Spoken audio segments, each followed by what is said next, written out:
Hi friends, ఈనాడు ఆదివారం. ఈ వారం చిన్న కథ, పేరు కాకి ఆనందం. ఇక కథలోకి వెళ్దాం. ఓ అడవి పక్కనున్న ఊరిలో కాకి ఒకటి నివసించేది. అది అప్పుడప్పుడు అడవిలోకి కూడా వెళ్ళేది. ఓసారి వనంలోని కొలనులో ఒక హంసను చూసింది. తెల్లగా ఎంత అందంగా ఉన్నావో నువ్వు. నేను చూడు ఎలా నల్లగా ఉన్నానో. నాకు తెలిసి నీ అంత సంతోషంగా ఏ పక్షి ఉండి ఉండదు అంది కాకి. నా అందానిదేముంది, రామచిలుక నాకంటే బాగుంటుంది అంది హంస. అప్పుడు కాకి చిలుక దగ్గరకు వెళ్ళి దాని అందాన్ని పొగిడింది. దానికి చిలుక, నువ్వు మరీ నన్ను పొగిడేస్తున్నావు. అసలు అందమంటే నెమలిదే. నాకైతే కేవలం 2 రంగులే. నెమలికైతే చాలా రంగులు, పైగా దాని పింఛం భలే ముచ్చటగా ఉంటుంది. ఇక నాట్యం సంగతి సరే సరే అంది రామచిలుక. కాకి వెంటనే నెమలి దగ్గరకు వెళ్ళి ఇదే విషయాన్ని చెప్పింది.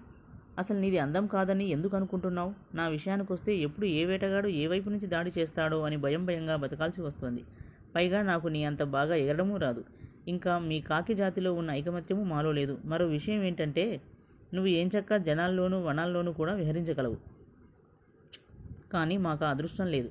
మాలాంటి పక్షులను జూలో పెడతారు. ఇంకొందరు ఇళ్లల్లో పంజరాల్లో పెంచుకుంటారు. నిన్ను మాత్రం అస్సలు బంధించరు. నువ్వు స్వేచ్ఛాజీవివి తెలుసా. అసలైన అదృష్టం, ఆనందం నీదే అంది నెమలి. అప్పటి వరకు తన రూపాన్ని తలుచుకొని బాధపడే కాకి నెమలి మాటలతో చాలా ఆనందపడింది.